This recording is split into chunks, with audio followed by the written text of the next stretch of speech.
What's the meaning of BenGay?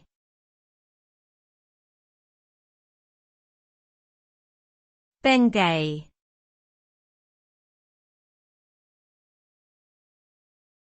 BenGay.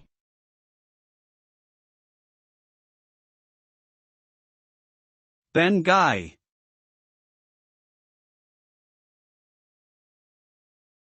BenGay.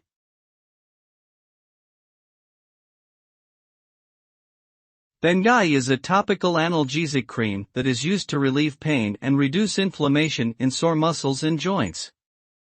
The product was first introduced in 1898 by a pharmacist named George BenGay, who created a liniment to treat his own sore muscles. The original formula contained menthol, camphor, and methyl salicylate, which are all effective pain relievers.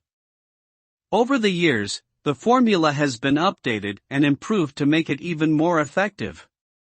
Today, BenGay is one of the most popular and widely used pain relief products on the market, trusted by millions of people around the world to help them feel better and live more active lives.